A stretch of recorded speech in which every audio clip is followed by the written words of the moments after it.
ये ओरिंग टूट, ये पिस्टन रिंग टूट गया, क्रैक, वीक हो गया, लाइनर ओवल हो गया, जाएगा नीचे, सिलेंडर ऑयल नहीं आ रहा, सीलिंग नहीं हो रही।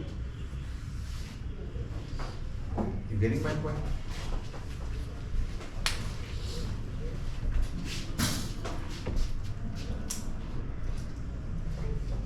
So blow pass to crankcase is nil in case of two stroke. बड़ा भारी एडवांटेज है। High stroke to bore ratio, ये स्ट्रोक है, ये बोर था जिसके अंदर पिस्टन जा रही है, लाइनर का डायमीटर। वो कह रहा है टू स्ट्रोक में the bore stroke to bore ratio is high, 4.2:1, और जबकि फोर स्ट्रोक में क्या होता है 1.5 से 2.5:1। हाँ, इसका मतलब ये डिस्टेंस कमती है, टू स्ट्रोक में ये डिस्टेंस बहुत है, टाइम मिल रहा है उसको, और रेवोल्यूशन भी कमती है, इसको इतना टाइम मिला इधर तक जाने के लिए। स्ट्रोक टू बोर रेशियो का एडवांटेज मिल गया इसको। Low lube oil consumption and simple circuit but additional cylinder oil required. Cylinder oil अलग से दे रहे हैं, बट क्रैंकेस की लुब्रिकेशन तो lube oil level almost same रहेगी ना। जबकि फोर स्ट्रोक में क्या हो रहा था, वो स्प्लैश करके जल के बाहर जा रहा था। Every day about 10 liters oil we are adding in the crankcase of a generator. जो परमिसिबल लिमिट होती है हम हर रोज डेली डालते हैं, क्योंकि कुछ जल रहा है, अच्छा है जल रहा है। अब सोचिए ब्लो पास हो रहा था, नीचे जा रहा था, मेरा लूब ऑयल गंदा होता जा रहा है क्योंकि फ्यूल भी आता जा रहा है, इस बहाने कुछ 10-10 लीटर तो नया ऑयल डालता जा रहा हूं मैं। आप समझ, कार का इंजन फोर स्ट्रोक का इंजन है, उसमें आप जब ऑयल चेंज करवाने जाते हो काला ऑयल निकलता है, क्यों? लो पास हो रहा है। मोस्टली कार्बन अनबर्न फ्यूल जो होता है वो कार्बन की तरह होता है, वो जाके उसको काला करता है। अब डिसएडवांटेजेस ऑफ टू स्ट्रोक कर लो, इसका मतलब वो एडवांटेजेस ऑफ फोर स्ट्रोक हो गया। Bigger and not compact in size. Two stroke engine is very big in size. Extra cylinder lubrication required. Fuel efficiency is poor. Combustion is poor, carbon ज्यादा निकलती है। मोर pollution. ये इसका पूरा answer है आपका एक क्वेश्चन। क्लियर हो गया? क्या कह रहे हो? फ्यूल एफिशिएंसी बेटा, इसमें जब मैं पुअर क्वालिटी फ्यूल यूज कर सकता हूँ, मैं फोर स्ट्रोक में यूज ही नहीं कर सकता poor quality. It has to be very fine quality. इतना बढ़िया फ्यूल यूज कर रहा हूँ तो एफिशिएंसी बढ़िया होगी। इसमें भी जो बहुत इंपॉर्टेंट है मैं उसको भी हाईलाइट कर देता हूँ।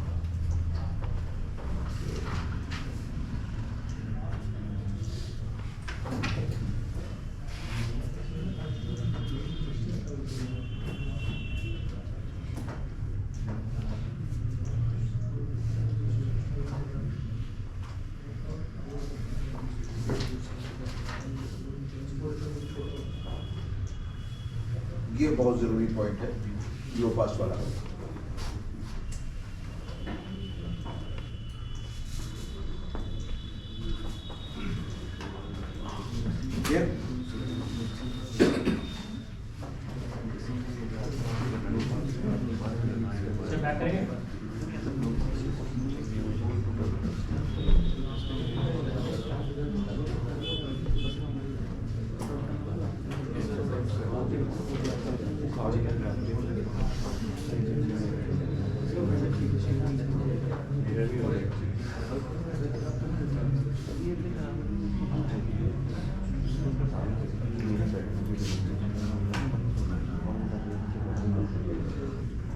अब हम अभी तक हमने स्कैवेंजर की तो हम बात कर रहे हैं, और स्कैवेंजर जो है हमारी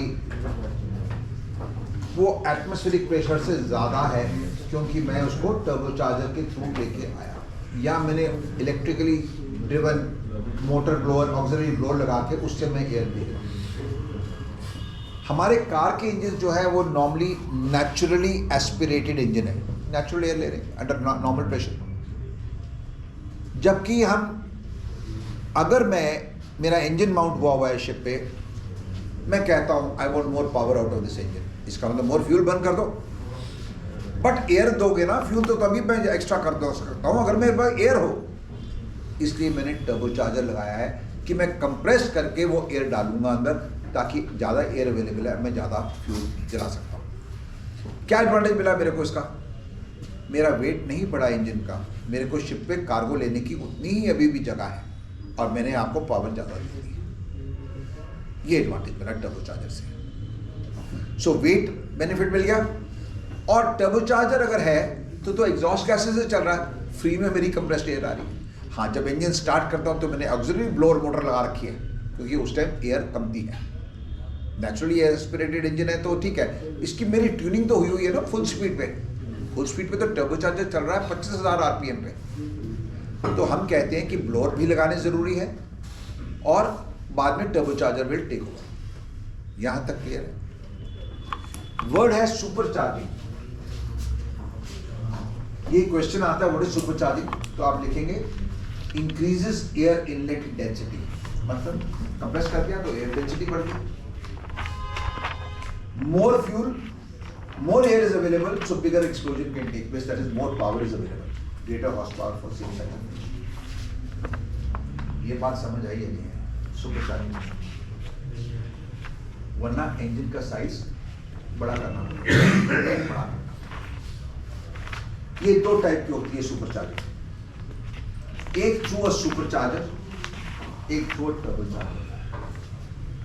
टर्बोचार्जर यूज करता है एग्जॉस्ट गैसेस, सुपर चार्जर करता है कोई और मीन्स ऑफ रोटेशन या कंप्रेशन, जैसे कि इलेक्ट्रिक मोटर से मैंने ब्लोअर यूज कर लिया, पुली के थ्रू मैंने मोटर यूज करा।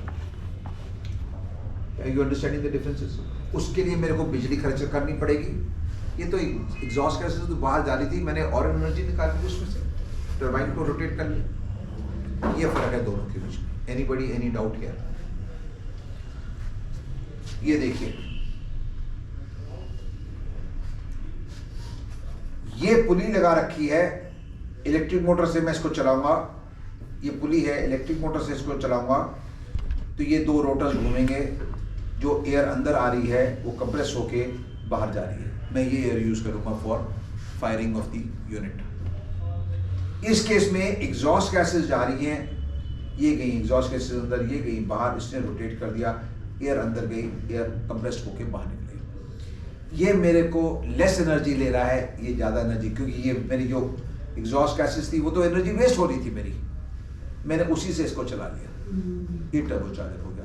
इसमें मेरे को बिजली देनी पड़ रही है टू रोटेट दिस, या मैं मेन इंजन से ही कोई पावर दूंगा तो उसकी पावर कमती होगी अगर मेन इंजन से ले रहा हूँ। उसमें मेरे को फ्री में मिल रहा है, इसमें मेरे को पावर। ये कॉन्सेप्ट क्लियर हो गया दोनों? जब एयर कंप्रेस करते हैं तो हमने देखा था हीट जनरेट होती है। मैं एयर कंप्रेसर में करूं, मैं मेन इंजन में करूं, जब भी कंप्रेशन एयर की होगी तो उसकी प्रॉपर्टी है, प्रेशर भी बढ़ेगा तो टेम्परेचर भी बढ़ेगी। You must be having a vehicle at home, and when you go to get the tire pressure checked, sometimes a person comes in the petrol pump and says, "Sir, अब nitrogen भरवा दो।" क्यों? Inert है, tyre ठंडा रहता है, उसका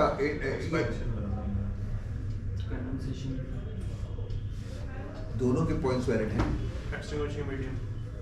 नहीं दोनों ही एक्सपेंशन और कंडेंसेशन कम है। इसका जो सबसे बड़ा जो एडवांटेज है, the rate of expansion is less with change in temperature. मेरा टायर रब कर रहा है on a cemented road, temperature बढ़ता जा रहा है टायर का। अगर एयर होगी तो एक्सपैंड ज़्यादा करेगी, अगर नाइट्रोजन है तो एक्सपैंड बहुत कमती करेगी। इसका मतलब टायर प्रेशर मेरा नाइट्रोजन में सेम रहा, अगर एयर थी तो बढ़ गया। गर्मियों में हीट भी ज़्यादा जनरेट हो रही है और टायर प्रेशर भी बढ़ता जा रहा है। मैं स्टार्ट करी मैंने गाड़ी एट 32 PSI, जब तक मैं चंडीगढ़ पहुंचा वो हो गया 42 PSI या 45 PSI। बाद में वो फिर आ जाएगा, ठंडा हो जाएगा टायर। बट अगर टायर वीक था तो फट सकता है, 32 to 42 आप लेंगे। टायर के ऊपर अगर आप ध्यान से पढ़ोगे तो ईयर ऑफ मैन्युफैक्चर लिखा होता है। आप नई गाड़ी भी खरीदो, कोई चेक नहीं करता ईयर ऑफ मैन्युफैक्चर क्या दे रहा है।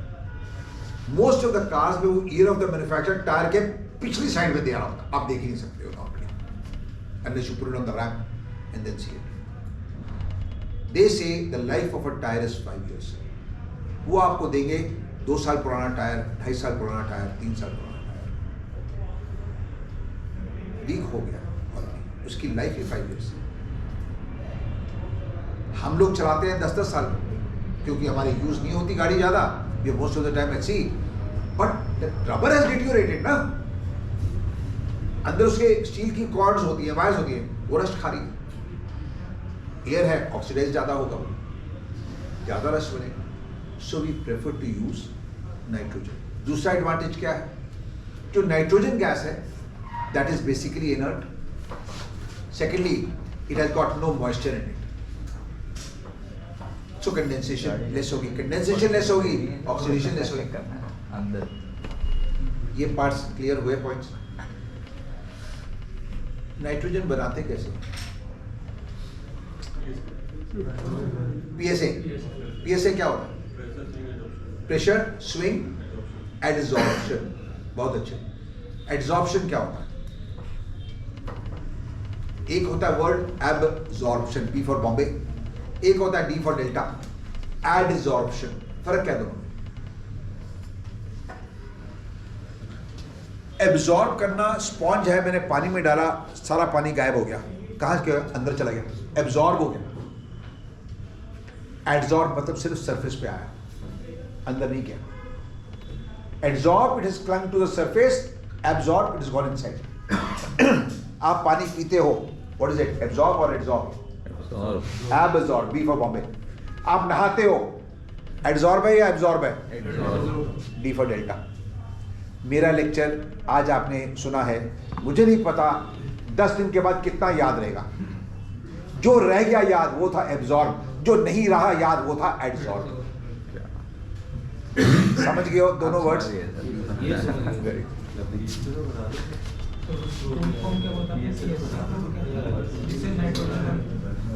पीएसए प्लांट होता है नाइट्रोजन जनरेट करने के लिए। दूसरा होता है डायफ्राम के थ्रू।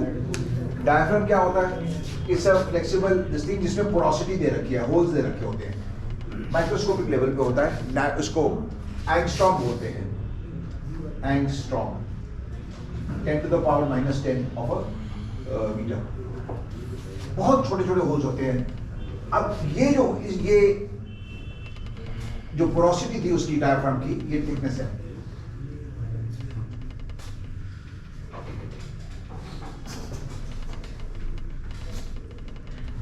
मैंने इस ट्यूब के अंदर कंप्रेस्ड एयर डाली। नाइट्रोजन का मॉलिक्यूल थोड़ा बड़ा होता है, ऑक्सीजन का मॉलिक्यूल मॉइस्चर का और CO2 का छोटा होता है। This is about 4.2 angstrom by about 3.8, this is about 3.8, this is about 2.8। This is for oxygen, CO2, moisture, this is for nitrogen. तो क्या है, जब कंप्रेस्ड एयर गई मेरी, यहां से नाइट्रोजन तो जा नहीं सकी, बाकी सारे चले गए, तो यहां पे क्या रह जाएगा मेरा? Pure nitrogen. ये डायफ्राम के थ्रू। अच्छा, कार का टायर प्रेशर कमती क्यों होता है? आप महीने के बाद चेक कराते हो, कमती क्यों निकलता है? What is happened? वैल्व के ऊपर तो आपने कैप लगा रखी है, फिर प्रेशर क्यों कमती हुआ? इसी पोरोसिटी, टायर में जो पोरोसिटी थी उसके थ्रू निकल गया। मेरे पास इधर पोर्स है, मेरे को दिखाई नहीं दे रहे पोर्स, माइक्रोस्कोप में देखूंगा तो दे विल बी पोर, ऐसे पोरोसिटी होगी। आप समझ गए नाइट्रोजन क्या, आपका एयर प्रेशर क्यों कमती हुआ टायर में? क्या निकलेगा बाहर? नाइट्रोजन। तो वैसे ही नाइट्रोजन बन गई ना, देन क्या रह गया टायर के अंदर? नाइट्रोजन ही तो रह गई। आप साल के बाद क्या रह गया टायर के अंदर? Mostly it should be nitrogen. जो ऑक्सीजन वाला पार्ट ही है जो निकलेगा टायर में से पोरोसिटी के थ्रू। तो फिर किस बात के लिए मैं नाइट्रोजन के लिए 100 रुपये खर्चूं? बस new tyre first time, yes I can understand. But after 6 months or 1 year, already there is nitrogen inside the tire. फिर मैं 100 रुपया क्यों खर्चता रहूँ?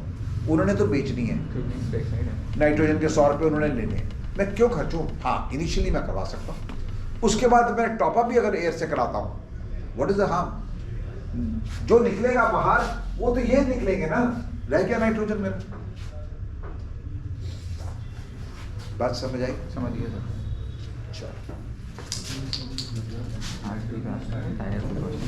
सर इसी के कॉन्टेक्स्ट में mostly we have on chemical tankers एक मॉस टाइप नाइट्रोजन जनरेटर, एक मॉस टाइप नाइट्रोजन जनरेटर, वो भी इसी प्रिंसिपल पे एक डायफ्राम या वो एक डायफ्राम टाइप है, तो एक एब्जॉर्प्शन टाइप है।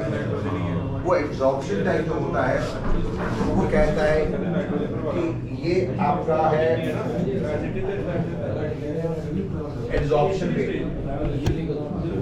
यहाँ पे कितना एब्जॉर्ब कर सकता है, यहाँ पे है टाइम।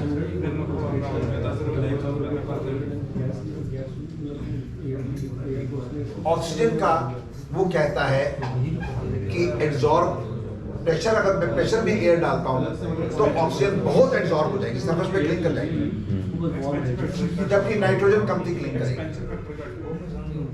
अब मैंने प्रेशर हटा दिया ऑक्सीजन का, ये देखिए प्रेशर कमती कर दिया था, तो ये ऑक्सीजन जो एब्जॉर्ब थी वो बाहर निकल जाएगी ज्यादा, तो ये गैप ज्यादा है, ये गैप कम है। तो इससे हम क्या करेंगे, प्रेशर से एयर डाली मैंने, उसने सरफेस पे एब्जॉर्ब कर लिया ऑक्सीजन वगैरह, वाटर ऑक्सीजन वगैरह, और रहेगी मेरी प्योर नाइट्रोजन। अब मैंने प्रेशर हटा दिया, 2 मिनट मैंने चलाया प्रेशर पे, 2 मिनट के बाद मैंने प्रेशर हटा दिया एयर का, खोल दिया एटमॉस्फेयर को, क्या होगा? वो सारा डीएब्जॉर्ब हो जाएगा, बाहर निकल गया। क्या निकला? ऑक्सीजन, वाटर मॉलिक्यूल, CO2 सब निकल गए। यू अंडरस्टूड और नॉट? ठीक है। तो क्या कर रहा हूँ मैं, प्रेशर स्विंग कर रहा हूँ। एक बार प्रेशर दिया, कंप्रेसर डाली, प्रेशर स्विंग कर दिया, प्रेशर हटा दिया, एटमॉस्फेयर को खोल दिया, फिर प्रेशर डाला, मिनट के बाद फिर प्रेशर हटा दिया। तो एक बार ये यूनिट काम कर रहा है, एक बार ये यूनिट कर रहा है, इसमें नाइट्रोजन बन रही है और ये रिटेंटेड बाहर निकल रहा है, उसके बाद ये नाइट्रोजन बनाएगा, ये बाहर निकल रहा है। अब आपके वाला कौन सा प्लान? यही था PSA प्लान। मोदी जी ने बोला है कि हर हॉस्पिटल में PSA प्लांट होना चाहिए। क्यों? ऑक्सीजन भी इसी ऑक्सीजन, ये क्या निकल रहा है बाहर? Yes, oxygen. Yeah, हमको नाइट्रोजन चाहिए थे, हमने नाइट्रोजन रखी, हॉस्पिटल को ऑक्सीजन चाहिए, वो रिटेंटेड रखते हैं। एक रिटेंटेड है, एक परमिएट है। हमारे लिए रिटेंटेड क्या हुआ? नाइट्रोजन। हॉस्पिटल के रिटेंटेड हुआ ऑक्सीजन। क्लियर? जहाजों में ऑक्सीजन कंसंट्रेटर होते हैं, वो भी यही होते हैं आजकल जो कोविड में भेजने लगे हैं, एक किस मशीन रहती है oxygen. So compression causes heat. This expands the air. So intercooler becomes very necessary to cool it down. अब अगर एयर को कूल करेंगे तो कंडेंस भी होगा, तो मॉइस्चर भी ज्यादा उसके अंदर, तो मॉइस्चर अलग निकलता जाता है, नीचे से निकल जाता है, और जो एयर है we cool it down to about 45 degrees centigrade and that air goes inside the scavenge manifold. manifold से हर यूनिट को चले गई, scavenge हर यूनिट के scavenge एरिया में, उसको कहते हैं अंडर पिस्टन स्पेस या scavenge एयर बॉक्स, उसमें चलेगी। जब पिस्टन नीचे आएगी तो वो एयर अंदर चलेगी। इसके आगे कूलर भी लगा होगा, बिल्कुल। सो इसका सिस्टम बन गया आपका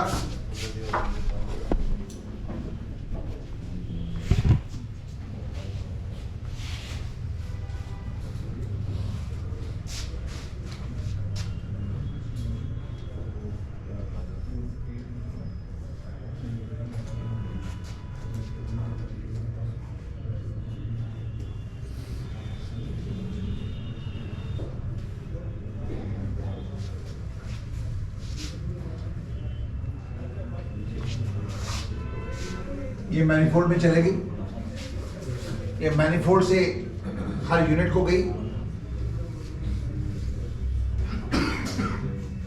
यूनिट के ये यूनिट था, ये दूसरा यूनिट था, ये तीसरा यूनिट था, तो यहाँ पे आपका सिलेंडर लाइनर था, लाइनर के नीचे स्कैविंग पोर्ट्स थे, इस एरिया में एयर घुस गई,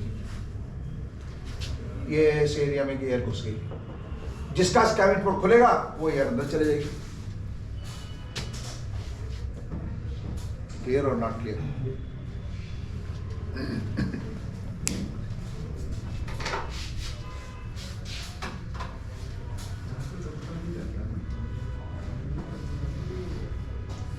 सुपर चार्जर यूज हो नहीं सकता।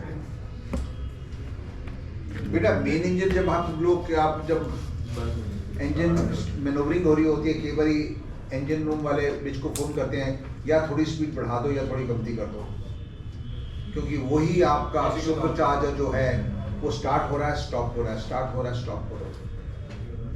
हेवी मोटर है, जल जाएगी। तो टर्बो चार्जर बाद में पिकअप कर लेता है। तो ये दोनों ऑक्सिलरी ब्लोअर मोटर क्या हुई? Super charger. Hold on turbo charger का पार्ट है सुपर चार्जर या सब सुपर चार्जर इज सेपरेट? तो उसको मैनुअल में भी तो रख सकते हैं कि मैनुअल में डाल सकते हो सो दैट वही करते हैं, थोड़ा गोल वही करते हैं। Instead of increasing the RPM. Yes, that is the second alternative. But मैं जब इंजन स्टार्ट करता हूं मैं ऑटोमेटिक पे स्टार्ट करता हूं। मैनुअल मोड पे ऑटोमेटिक पे स्टार्ट करते हैं हमेशा, ताकि ऑटोमेटिकली कट आउट हो जाए। अब आप सोचिए, आप भूल गए उसको, टर्बो चार्जर का प्रेशर बढ़ना शुरू हो गया, आपने तो मैनुअल पे रखा हुआ, क्या होगा? मोटर चल सकती है, बैक प्रेशर आना शुरू हो गया उसके ऊपर टर्बो चार्जर का। ऑटो रेकमेंडेड थी। That is why we run the auxiliary blowers on automatic mode. जो मैंने अभी पॉइंट बोला है, जो इनका डाउट आया है, वो अब इसमें आ जाइए। ये सुपर चार्जर इसके बीच में लगा हुआ। ओके, मैं आ रहा हूँ। हाँ बैठिए। पर्टिकुलर आरपीएम के बाद ही टर्बो चार्जर स्टार्ट होता है। ओके, ये इंजन बंद है। आप कहते हो इंजन स्टार्ट करो, आपने डेड स्लो हेड नहीं आया, जो भी मूवमेंट दी, तो ऑक्सिलरी ब्लोअर एयर दे रहा है एक्स्ट्रा उस टाइम। ऑक्सिलरी ब्लोअर क्या होता है? Super charger. अब ये इंजन जब स्टार्ट हो गया तो एग्जॉस्ट गैस बननी शुरू होगी, उसने टर्बो चार्जर को घुमाना शुरू किया। पर्टिकुलर आरपीएम पे आगे खुद से लोड ले लेगा, वो कंटिन्यूस जा रहा है, कंटिन्यूस जा रहा है। यहाँ पे जो समझना है आपने, इंजन को, हर यूनिट को एयर चाहिए। Without air only fuel will not do the job. Air कहाँ से जा रही है? हर केस में टर्बो चार्जर एयर फिल्टर से ही जा रही है। वही एयर टर्बो चार्जर में पहले जाती है, कंप्रेसर, टर्बो चार्जर के कंप्रेसर व्हील में, कंप्रेसर व्हील के बाद एयर कूलर में, एयर कूलर के बाद ऑक्सिलरी ब्लोअर अगर है तो ठीक है, नहीं तो वो डायरेक्ट चलती है। ये प्रेशर ज़्यादा था टर्बो चार्जर वाला तो सीधी चलेगी, इसका प्रेशर ज़्यादा नहीं था, ये जो एयर सक करी इसने ब्लोअर में गई, ब्लोअर में भी इसमें डाल दी। सो धीरे धीरे ये प्रेशर डायरेक्ट वाला बढ़ गया, ये उतना ही क्या उतना ही रहेगा। जब ये प्रेशर बढ़ गया 0.65 बार पे ये कट आउट हो जाएगा, मोटर बंद होगी, यही देता रहेगा। वही वो लीवर रहता है जिसमें टर्बो चार्जर कट जो मेन कंप्रेसर जो हम लोग बोलते हैं शिफ्ट पे कि मेन कंप्रेसर जो होता है, मेन कंप्रेसर जो होता है ऑनबोर्ड, तो यही हो गया ना? जी नहीं, अलग हो गया। मेन एयर कंप्रेसर अलग है। मेन एयर कंप्रेसर अलग एक मशीन है। मेन इंजन कंप्रेसर बोलते हैं ना, मेन इंजन अलग है। मेन एक एयर कंप्रेसर होता है, एक वो होता है। मेन एयर कंप्रेसर होता है, सर्विस एयर कंप्रेसर होता है। सर्विस एयर आपको डेक मशीनरी के लिए होता है, दैट्स एन एयर कंप्रेसर। वैसे ही एयर कंप्रेसर हमारे पास इंजन रूम में होता है, हाई प्रेशर बनाने के लिए रेसिप्रोकेटिंग एयर कंप्रेसर होता है, 30 बार के करीब बनाता है, वो एयर बॉटल को फिल करके रखता है। एक इमरजेंसी भी होता है, क्या?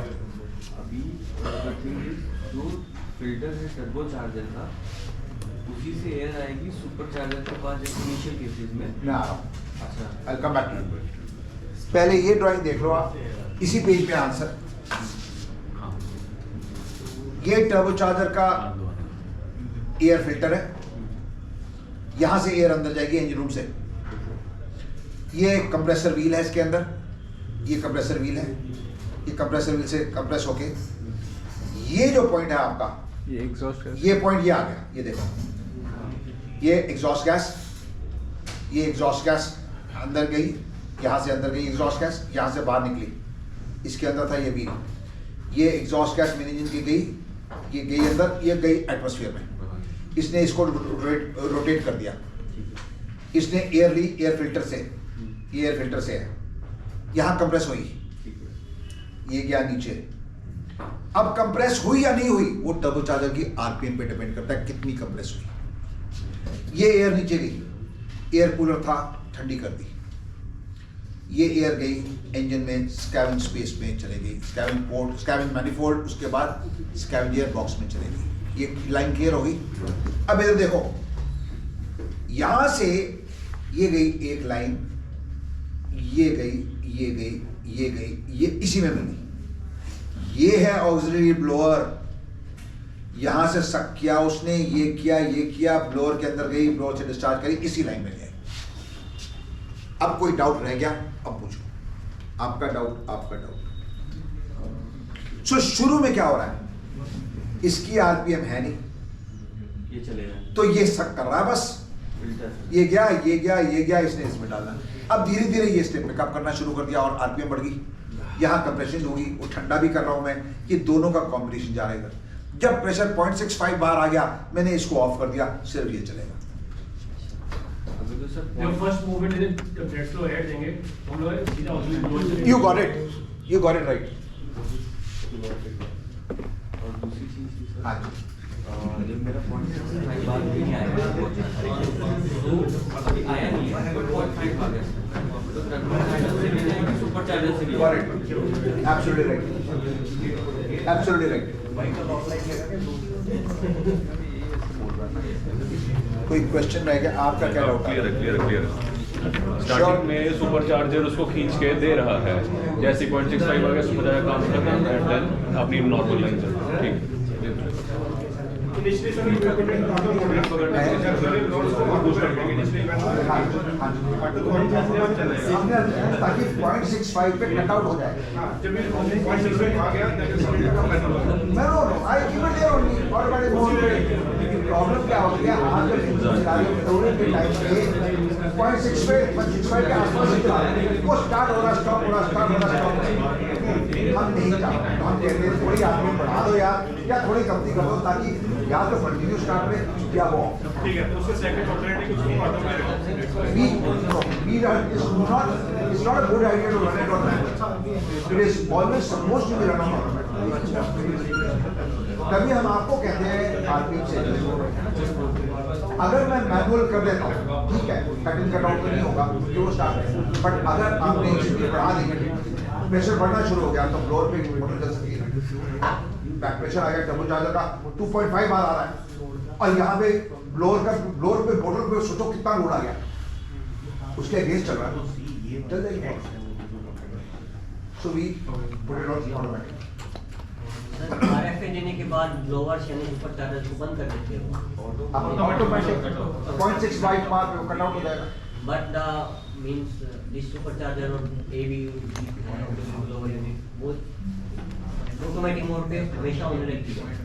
Yes, that is correct. अब देखो, अब आप इतने डाउट्स पूछ रहे हो, let me come to this thing. अगर मैं यहाँ पे ये लाइन आ रही है, ये लाइन आ रही है, मैंने इधर इसके इनलेट पे यहाँ पे एक नॉन रिटर्न वाल्व लगा दिया, क्या होगा, ये जो एयर गई टर्बो चार्जर से, ये आ रही है टर्बो चार्जर से, ये गई, ये यहाँ इसको उल्टा घुमाएगी नहीं, वरना ब्लोअर उल्टा घूम जाएगा, समझ आएगा। ऐसे ही यहाँ पे भी, यहाँ हमने नॉन रिटर्न वाल्व लगाया, और ये जो एयर जा रही है टर्बो चार्जर की, यहाँ पे भी नॉन रिटर्न वाल्व लगाया हुआ है कि ये एयर वापस ना जा सके। ये डिटेल में जा रहे हैं अब हम, you don't need to know all that, but ये उल्टा ना घूमे, वो जब ब्लोअर ऑटोमेटिकली कट आउट कर गया, उसके लिए नॉन रिटर्न वाल्व लगाओ। सुपर चार्जर से स्टार्टिंग में ही होता है up to 0.65 bar. That is roughly your maneuvering speed, maneuvering full speed. जब आप फुल सी स्पीड पे जाते हो तो ये कट आउट हो जाता है, ऑटोमेटिक भी रखा हुआ अपने आप बंद हो जाएगा, इंजन चलता रहेगा। सर इनिशियल डेड फ्लो पे एयर फ्लो से आती है हवा, बिल्कुल। तो सर कंसेक्यूटिव स्टार्ट स्टॉप पे फिर वो वाटर प्रेशर लो भी जाता है, तो क्या कंसेक्यूटिव स्टार्ट स्टॉप पे वाटर प्रेशर लो भी बोलते हैं। बेटा वो एयर है ही नहीं, मैंने बात ही नहीं करी एयर बॉटल की, वो अलग चीज है, वो स्टार्टिंग है, मैं स्टार्टिंग करवाऊंगा कल या परसों करवाऊंगा, नॉट प्रॉब्ली मंडे ट्यूसडे को करवाऊंगा, that is a different topic all together, don't confuse between the two airs. इस टाइम मैं सिर्फ कंबस्शन की बात कर रहा हूँ, वो है starting air, I am not talking about that. Combustion air की सिर्फ बात हो रही है फायरिंग के लिए जो एयर चाहिए, सांस लेने के लिए जो हम एयर लेते हैं, हम इसकी बात कर रहे हैं। ये ड्राइंग क्लियर होगी? Yes sir.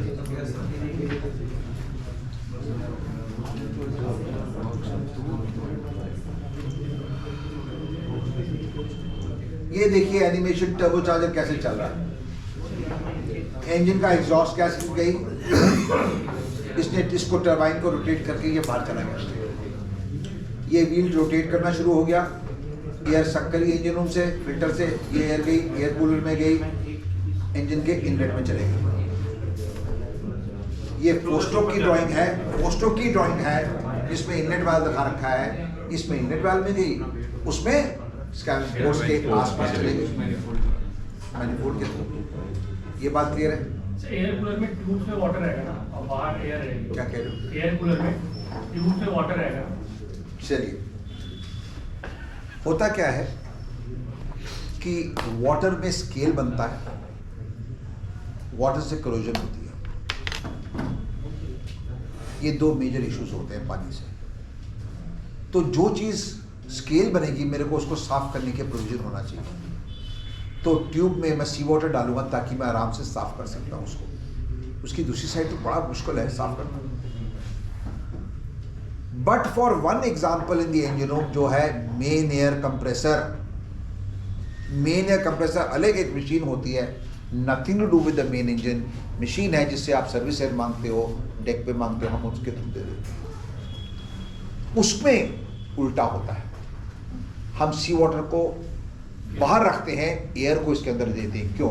अगर एयर 30 बार एयर है, 30 बार एयर पे अगर ट्यूब फट गई तो क्या होगा? पानी एब्जॉर्ब कर लेगा शॉक। अगर मैं पानी डालता ट्यूब में और एयर डालता बाहर तो क्या होता? पूरा केसिंग फट जाती, आदमी मर जाते हैं, हुए हैं, मरे हैं। In spite of the fact कि हमने एयर हमने दी through the tubes, still people have died because जो सेफ्टी वाल्व्स लगे होते हैं हाउसिंग पे वो जैम थे। Let me show you. 30 bar air है, आपके कार के टायर में कितनी एयर प्रेशर होता है? 40 PSI, 30 to 32, 40 PSI से ज़्यादा होगी। चलिए 40 PSI भी है तो कितना बार हुआ? Less than 3 bars, almost 3 bars. ये देखिए, less than 3, 2.8 something.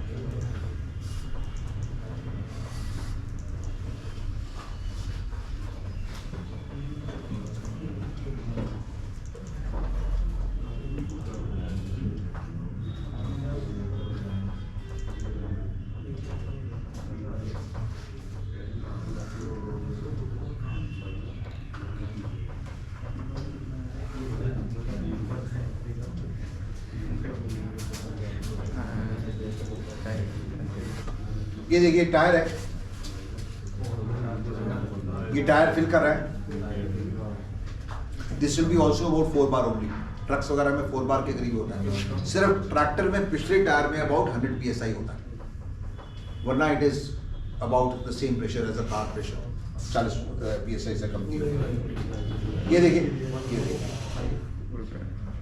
ये है 2.53 बार का रिजल्ट। ये देखिए, ये इंडिया